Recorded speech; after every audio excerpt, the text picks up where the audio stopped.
ಮಹಿಷಾಸುರನೆಂದರೇನು, ಅವನ ಸಾಮೂನ್ ಎಂದರೇನು? ಯಾರ ಉರಿಗಣ್ಣು ನೋಡಿದರೆ ತ್ರಿಮೂರ್ತಿಗಳ ಹೆದರಿ ಅದೃಶ್ಯರಾಗುತ್ತಿದ್ದರು. ಯಾರ ಧ್ವನಿಯನ್ನು ಕೇಳಿದರೆ ಅಷ್ಟದಿಕ್ಪಾಲಕರೇ ದಿಕ್ಕಾಪಾಲಾಗಿ ಓಡುತ್ತಿದ್ದರು. ಅಂತಹ ಮೂರು ಲೋಕದ ಗಂಡನನ್ನು ಯಾರು ಕೊಂದವರು?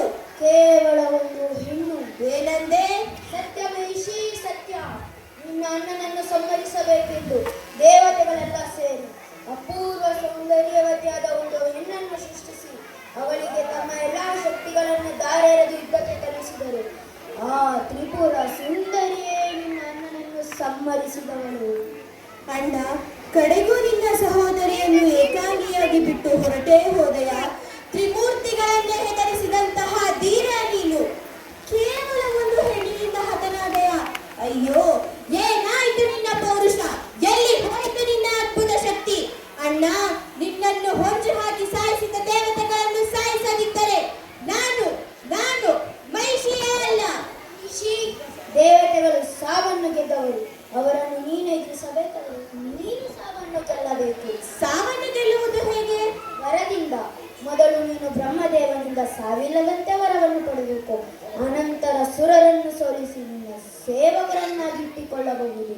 ಮೊದಲು ತಪಸ್ಸು, ಆನಂತರ ಶತ್ರುನಾಶ. ಓಂ ನಮೋ ಬ್ರಹ್ಮದೇವಾಯ ನಮಃ. ಓಂ ನಮೋ ಬ್ರಹ್ಮದೇವಾಯ ನಮಃ. ಓಂ ನಮೋ ಬ್ರಹ್ಮದೇವಾಯ ನಮಃ. ಓಂ ನಮೋ ಬ್ರಹ್ಮದೇವಾಯ ನಮಃ. ಓಂ ನಮೋ ಬ್ರಹ್ಮದೇವಾಯ ನಮಃ. ಓಂ ನಮೋ ಬ್ರಹ್ಮದೇವಾಯ ನಮಃ. ತಂದೆ ಬ್ರಹ್ಮದೇವ, ನಮೋ ನಮಃ. ಮಹಿಷಿ, ನಾನು ತಪಸ್ಸಿಗೆ ಮೆಚ್ಚಿದ್ದೇನೆ. ಬೇಕಾದ ವರವನ್ನು ಕೇಳು. ಬ್ರಹ್ಮದೇವ, ನನಗೆ ಸಾವಿಲ್ಲದಂತೆ ಅನುಗ್ರಹಿಸು. ಹುಟ್ಟು ಸಾವು ಬಾಳಿನೆರಡು ಕೊನೆಗಳು. ಅವು ಒಂದನ್ನು ಬಿಟ್ಟು ಒಂದು ಇರುವುದಿಲ್ಲ. ಹುಟ್ಟಿದ ಮೇಲೆ ಸಾಯಲೇಬೇಕು. ಇದನ್ನು ಬಿಟ್ಟು ಮತ್ತೇನಾದರೂ ಕೇಳು. ನೀನು ಸಾವಿಲ್ಲದ ವರವನ್ನಂತೂ ಕೊಡಲಾರೆ. ಇಂತಹವರಿಂದ ಸಾವು ಬರಬೇಕೆಂದು ಕೇಳಿದರೆ ಅದನ್ನಾದರೂ ಕೊಡುವೆ ತಾನೇ? ಇಲ್ಲ ಎನ್ನಬಾರದು. ಖಂಡಿತವಾಗಿಯೂ ಕೊಡುತ್ತೇನೆ. ಹರಿಹರರಿಂದ ಒಬ್ಬ ಬಾಲಕ ಜನಿಸಿ ಆ ಬಾಲಕನಿಂದ ನನಗೆ ಸಾವು ಬರಬೇಕು. ಅಯ್ಯೋ ಬ್ರಹ್ಮದೇವ, ದಾನವರೆಂದರೆ ಬುದ್ಧಿಹೀನರೆಂದುಕೊಂಡೆಯಾ? ಹರಿಯೂ ಗಂಡು, ಹರನೂ ಗಂಡು, ಇವರಿಬ್ಬರ ಸಮಾಗಮದಿಂದ ಶಿಶುವಾಗುವುದೆಂದರೇನು? ಅದು ನನ್ನನ್ನು ಸಂಹರಿಸುವುದೆಂದರೇನು? ನನಗಿನ್ನು ಸಾವಿಲ್ಲ, ನನಗಿನ್ನು ಮರಣವಿಲ್ಲ.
ಚಂಚನ್ಯೂಪುರ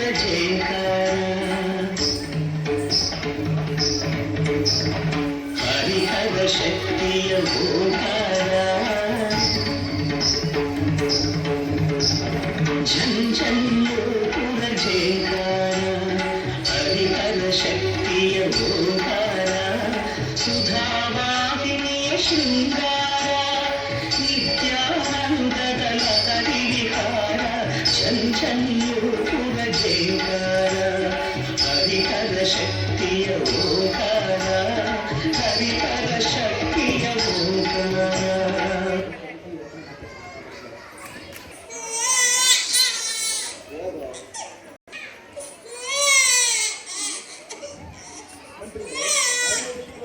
ಬೇಡ ಪ್ರಭು, ಮುಟ್ಟಬೇಡಿ.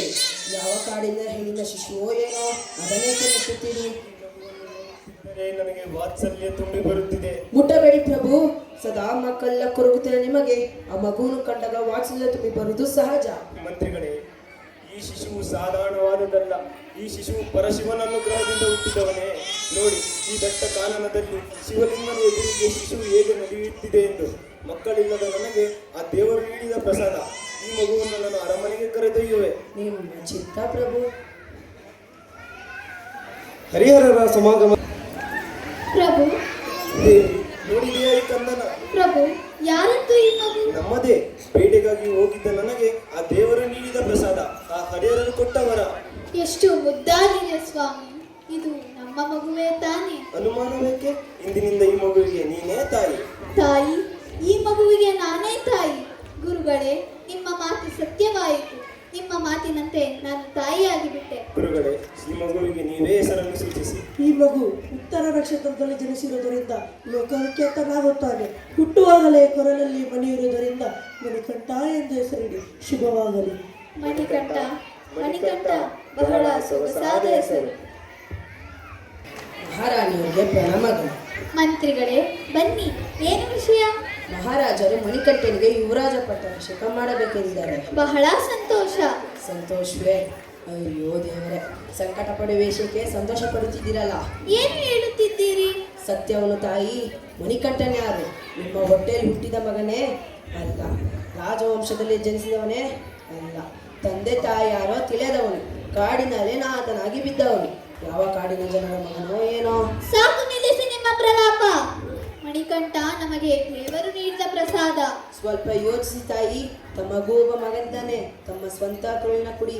ಸದಾ ತಮ್ಮ ನೆರಳಲ್ಲಿರುವವನು, ತಮ್ಮನ್ನೇ ನಂಬಿರುವವನು, ಈ ರಾಜ್ಯವನ್ನು ಆಳಬೇಕಾಗಿರೋನು ತಮ್ಮ ಸ್ವಂತ ಮಗನಲ್ಲವೇ? ಹೆತ್ತ ಮಗನಿಗೆ ತುತ್ತುವನ್ನು ಕೊಡದೆ ಎತ್ತಲಿಂದಲೋ ಬಂದವನನ್ನು ಎತ್ತು ನಿದ್ದಾಡುವ ತಾಯಿ ಎಲ್ಲಿಯಾದರುಂಟೆ? ಅದು ಸರಿ. ಈಗ ಮಣಿಕಂಠನ ಪಟ್ಟಾಭಿಷೇಕವನ್ನು ಹೇಗೆ ತಡೆಯುವುದು? ಅದಕ್ಕೆ ನಾನಿಲ್ಲವೇ? ನಾನು ಹೇಳ ಶುರು ಮಾಡಿದರೆ ಆಯಿತು. ಏನು?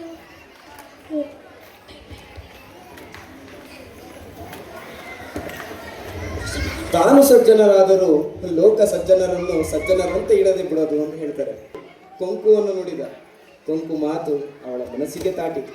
ಹೀಗೆ ಮಣಿಕಂಠನ ಪಟ್ಟಾಭಿಷೇಕವನ್ನು ತಪ್ಪಿಸಬೇಕೆಂದು ಯೋಚಿಸಿ ಒಂದು ಉಪಾಯ ಹೂಡಿದರು. ಆ ಉಪಾಯವೇ ಹೊಟ್ಟೆ ನೋವು. ಅಮ್ಮ, ಹೊಟ್ಟೆ ನೋವು ತಡೆಯಲಾರೆ. ಅಮ್ಮ, ಹೊಟ್ಟೆ ನೋವು ತಡೆಯಲಾರೆ. ದೇವಿ, ದೇವಿ, ಏನಾಯಿತು? ಹೊಟ್ಟೆ ನೋವು ಸ್ವಾಮಿ, ಹೊಟ್ಟೆ ನೋವು. ನಾನಿನ್ನು ಬದುಕಲಾರೆ. ಈ ನೋವನ್ನು ತಡೆಯಲಾರೆ. ಅಯ್ಯೋ ದೇವರೇ, ಮಣಿಕಂಠನ ಪಟ್ಟಾಭಿಷೇಕವನ್ನು ನೋಡುವ ಭಾಗ್ಯ ನನಗಿಲ್ಲವೇ? ದೇವಿ, ದೇವಿ, ಸಮಾಧಾನ ಮಾಡಿಕೊ. ನಿನ್ನ ಆರೋಗ್ಯ ಸುಧಾರಿಸುವವರೆಗೂ ಮಣಿಕಂಠನಿಗೆ ಪಟ್ಟಾಭಿಷೇಕ ಮಾಡುವುದಿಲ್ಲ. ಯಾರಲ್ಲಿ? ಗುರುಗಳನ್ನು ಈ ಕೂಡಲೇ ಬರಲಿ ಹೇಳಿ. ಮಹಾರಾಜರಿಗೆ ಪ್ರಣಾಮಗಳು. ಮಹಾರಾಜರೇ,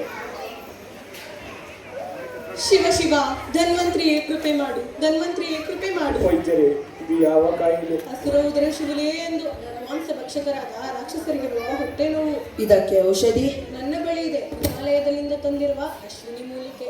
ಅದನ್ನು ಸೇವಿಸಿದರೆ ಸಾಕು. ಇಂತಹ ಹೊಟ್ಟೆ ನೋವಾಗಿದ್ದರೂ ಕ್ಷಣ ಮಾತ್ರದಲ್ಲಿ ಮಾಯವಾಗುವುದು. ಆ ಮೂಲಿಗೆಯನ್ನು ಹರಿದು ಹುಲಿ ಹಾಲಿನಲ್ಲಿ ಬೆರೆಸಿ ಕುಡಿಸಬೇಕು. ಒಂದು ವೇಳೆ ಹುಲಿ ಹಾಲು ಸಿಗಲಿಲ್ಲವೆಂದರೆ ಏನು ಪ್ರಯೋಜನವಿಲ್ಲ ಪ್ರಭು. ಯಾರಲ್ಲಿ? ಹುಲಿ ಹಾಲನ್ನು ತರುವವರಿಗೆ ನನ್ನ ಅರ್ಧ ರಜೆ ಕೊಡುತ್ತೇನೆ ಎಂದು ಡಂಗುರ ಸಾರಿಸಿ. ಕೇಳಪ್ಪ, ಕೇಳಿ. ರಾಣಿಯವರಿಗೆ ಹೊಟ್ಟೆ ನೋವಂತೆ.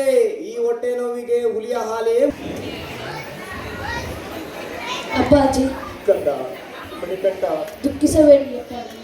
ಹುಲಿಯ ಹಾಳನ್ನು ನಾನು ತರುತ್ತೇನೆ. ಕಂದ ಮಣಿಕಂಠ, ಸಿಂಹಾಸನದ ಮೇಲೆ ಕೂರಿಸಬೇಕಾದ ನಿನ್ನನ್ನು ಹಿರಿಯ ಬಾಯಿಗೆ ಬಿಡದೆ ಬೇಡ ಮಗು ಬೇಡ. ನೀವು ಧೈರ್ಯವಾಗಿರಿ ಅಪ್ಪಾಜಿ, ನನಗೆ ಏನೂ ಆಗುವುದಿಲ್ಲ. ಅಯ್ಯೋ, ಈ ಶವ ಪರೀಕ್ಷೆ ಬೇಡ ಮಗು ಬೇಡ. ನನ್ನ ಶಕ್ತಿಯ ಮೇಲೆ ನಿಮಗೆ ನಂಬಿಕೆ ಇಲ್ಲವೇ? ಅಪ್ಪಾಜಿ, ದೇವ ಸಂಕಲ್ಪವಿಲ್ಲದೆ ಒಂದು ಹುಲ್ಲುಗರಿಗೆಯೂ ಆಡದು. ಯಾವ ಕಾರಣಕ್ಕಾಗಿ ಅಮ್ಮನಿಗೆ ಗಾಟಿಕೊಂಡಿದೆಯೋ ಯಾರಿಗೆ ಗೊತ್ತು. ಮಾತೃ ಸೇವೆಗೆ ನನಗೊಂದು ಅವಕಾಶ ಸಿಕ್ಕಿದೆ.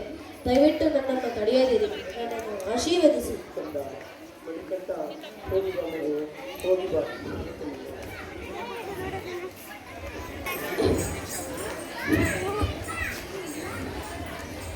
ಮಧಾಂಧ, ದುಷ್ಟ, ದುರುಳ ವಾಸುಕಿಯನ್ನು ಹಿಡಿಯಲು ದಾನವರು ಬೇಕಾಯಿತು. ಮಂದಾರ ಪರ್ವತವನ್ನು ಎಳೆದಾಡಲು ದಾನವರು ಬೇಕಾಯಿತು. ಕ್ಷೀರಸಾಗರವನ್ನು ಕಡಿಯಲು ದೈತ್ಯರು ಬೇಕಾಯಿತು.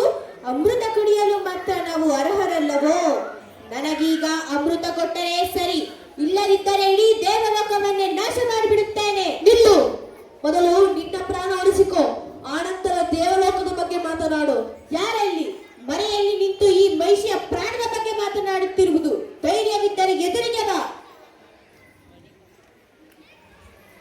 ಯಾರು ನೀನು? ನಾನು ಮಣಿಕಂಠ. ಆ ವಿಷಕಂಠನಿಗೆ ಹೆದರದ ನಾನು ಈ ಮಣಿಕಂಠನಿಗೆ ಹೆದರುವೆನೆ? ನೀನಿನ್ನು ಬಾಲಕ, ಸುಮ್ಮನೆ ನನ್ನನ್ನು ಕೆರಳಿಸಬೇಡ, ಹೊರಟು ಹೋಗು. ಷಣ್ಮುಖನು ಬಾಲಕನಾಗಿದ್ದಾಗಲೇ ತಾರಕಾಸುರನನ್ನು ಎದುರಿಸಿದ್ದು, ಸಂಹರಿಸಿದ್ದು. ಅವನು ಹುಟ್ಟಿದ್ದೆ ತಾರಕನಿಗಾಗಿ. ನಾನು ಹುಟ್ಟಿದೆ ನಿನಗಾಗಿ, ನಿನ್ನ ಸಂಹಾರಕ್ಕಾಗಿ. ಎಲ್ಲ ಕುನ್ನಿ, ನೀನು ನನ್ನನ್ನು ಸಂಹರಿಸುವೆಯಾ? ಇದೋ ನೋಡು.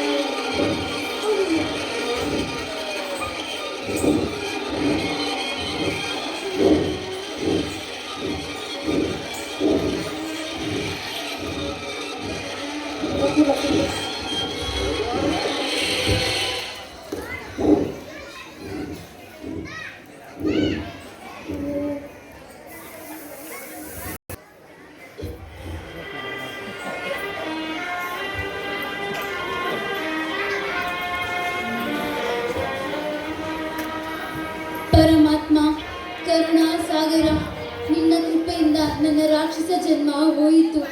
ಕಾವಾಲ ಋಷಿಯ ಮಗಳಾಗಿ ಹುಟ್ಟಿ ಮಹಾ ತಪಸ್ವಿಯ ಕೈ ಹಿಡಿದು ಅಜ್ಞಾನದಿಂದ ಪತಿಯೊಡನೆ ಕಾಮಾತುಳಾಗಿ ನಡೆದುಕೊಂಡೆ. ಆತನ ತಪಸ್ಸಿಗೆ ಅಡ್ಡಿಯಾದ ಕಾರಣ ಶಾಪಗ್ರಸ್ತಳಾಗಿ ರಾಕ್ಷಸ ಜನ್ಮವೆತ್ತಿ ಮಾಡಬಾರದ ತಪ್ಪನ್ನು ಮಾಡಿದೆ. ನಾನು ಮಾಡಿದ ತಪ್ಪನ್ನೆಲ್ಲ ಮನ್ನಿಸು ಸ್ವಾಮಿ, ಮನ್ನಿಸು. ಮಹೇಶಿ, ನಿನ್ನ ಪಾಪಗಳೆಲ್ಲ ಪರಿಹಾರವಾಗಿ ಪುನೀತರಾಗಿರುವೆ. ಇನ್ನು ಮುಂದೆ ನೀನು ನನ್ನ ಸನ್ನಿಧಾನದಲ್ಲೇ ನೆಲೆಸಿ ಮಾಳಿಕಾಪುರದಮ್ಮ ಎಂಬ ಹೆಸರಿನಲ್ಲಿ ಪ್ರಸಿದ್ಧಿಯಾಗಿ ನಿನ್ನ ಬಳಿಗೆ ಬರುವ ಭಕ್ತರ ಕಷ್ಟ ಸುಖಕ್ಕೆ ನೆರವಾಗಿ. ಧನ್ಯೋಸ್ಮಿ ಸ್ವಾಮಿ, ಧನ್ಯೋಸ್ಮಿ. ಇದೆಯಲ್ಲ, ಈಗ ನಾನೇ ಹೆಮ್ಮಡಿಯಾಗುತ್ತೇನೆ. ನನ್ನನ್ನೇ ಕರೆದುಕೊಂಡು ಹೋಗು.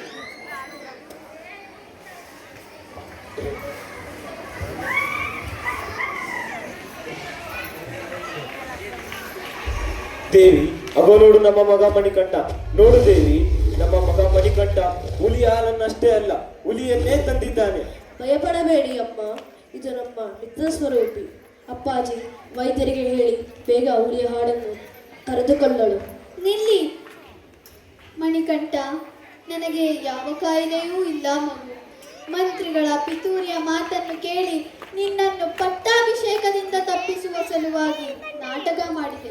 ನನ್ನನ್ನು ಮನ್ನಿಸು ಪುತ್ರ, ಮನ್ನಿಸು. ಮಂತ್ರಿಗಳೇ, ಮಹಾರಾಣಿಯವರು ಹೇಳುತ್ತಿರುವುದು ನಿಜವೇ? ಪ್ರಭು, ರಾಜ್ಯದ ಆಸೆಗಾಗಿ ಈ ರೀತಿ ಮಾಡಿದೆ. ನನ್ನನ್ನು ಮನ್ನಿಸಿ ಪ್ರಭು, ಮನ್ನಿಸಿ. ಯಾರಲ್ಲಿ ಈ ಮಂತ್ರಿಯನ್ನು ಈ ಕೂಡಲೇ ಸೆರೆಮನೆಯಲ್ಲಿ ಬಂಧಿಸಿ. ಅಪ್ಪಾಜಿ, ಇವರ ತಪ್ಪುಗಳು ಕೇವಲ ಕಾಲ್ಪನಿಕ. ನಾನು ಇಲ್ಲಿಗೆ ಬಂದ ಕೆಲಸವನ್ನು ನೆನಪಿಸುವ ಸಲುವಾಗಿ ಇವರೆಲ್ಲರೂ ದಾಳಗಳಾದರು. ಇವರು ಮಾಡಿದ ಸಹಾಯದಿಂದ ನನ್ನ ಕೆಲಸ ಪೂರ್ಣಗೊಂಡಿದೆ. ನಾನು ಇನ್ನು ಬರುತ್ತೇನೆ. ಕಂದ ಮಣಿಕಂಠ, ನೀನು ಸಾಧಾರಣ ಬಾಲಕನಲ್ಲ.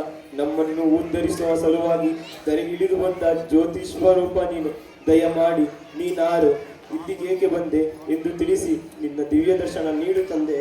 ನಾನು ಕಾಲಸ್ವರೂಪಿ ಶಿವ ಹಾಗೂ ಮೃತ್ಯು ಸಂಜೀವಿನಿ ಮೋಹಿನಿಯ ರೂಪಿಯಾದ ಹರಿಯರ ಪುತ್ರ ಮಣಿಕಂಠ ಮಹಿಷಿಯ ಸಂಹಾರಕ್ಕಾಗಿ ಜನ್ಮ ತಾಳಿದೆ. ಅಯ್ಯೋ, ಪಟ್ಟಾಭಿಷೇಕ ಮಾಡಿ ಅದನ್ನು ಕಣ್ಣು ತುಂಬ ನೋಡುವ ಆಸೆಯಾಗಿಯೇ ಉಳಿಯಿತಲ್ಲ. ಯೋಚಿಸಬೇಡಿ ಅಪ್ಪಾಜಿ, ನಿಮ್ಮ ಆಸೆಯನ್ನು ಪೂರೈಸಲು ನಾನೊಂದು ಮಾರ್ಗ ಸೂಚಿಸುತ್ತೇನೆ. ಈಗ ನಾನು ಬಿಡುವ ಬಾಣ ಎಲ್ಲಿ ಹೋಗಿ ಸೇರುತ್ತದೆಯೋ ಅಲ್ಲಿ ನನಗೊಂದು ಮಂದಿರವನ್ನು ನಿರ್ಮಾಣ ಮಾಡಿ ಅದಕ್ಕೆ ಶಬರಿಮಲೆಯನ್ನು ನಾಮಕರಣ ಮಾಡಿ ಅಲ್ಲಿ ನಾನು ಅಯ್ಯಪ್ಪನ ಹೆಸರಿನಲ್ಲಿ ನೆಲೆಸುತ್ತೇನೆ. ನನ್ನ ಬಳಿಗೆ ಬರುವ ಭಕ್ತರೆಲ್ಲರೂ ನನ್ನ ಅಯ್ಯಪ್ಪನೆಂದೇ ಕರೆಯುತ್ತಾರೆ. ಅದಕ್ಕೆ ಪ್ರತಿ ಮಕರ ಸಂಕ್ರಾಂತಿಯಂದು ನಿಮ್ಮ ಒಡವೆಗಳಿಂದ ನನ್ನನ್ನು ಅಲಂಕರಿಸಿ ಕಣ್ತುಂಬಿಕೊಳ್ಳಿ. ಶುಭವಾಗಲಿ.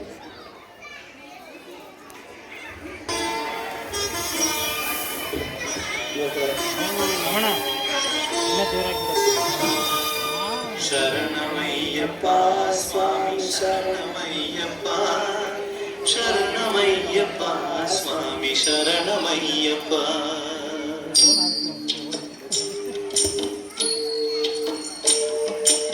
ಹರಿವರಾಸನಂ ಸ್ವಾಮಿ ವಿಶ್ವಮೋಹನಂ ಹರಿದತೀಶ್ವರಂ ಆರಾಧ್ಯ ಪಾದುಕಂ ಹರಿವಿಮರ್ದನಂ ಸ್ವಾಮಿ ನಿತ್ಯನರ್ತನಂ ಹರಿಹರಾತ್ಮಜಂ ಸ್ವಾಮಿ ದೇವಮಾಶ್ರಯೇ ಶರಣಮಯ್ಯಪ್ಪ ಸ್ವಾಮಿ ಶರಣಮಯ್ಯಪ್ಪ ಶರಣಮಯ್ಯಪ್ಪ ಸ್ವಾಮಿ ಶರಣಮಯ್ಯಪ್ಪ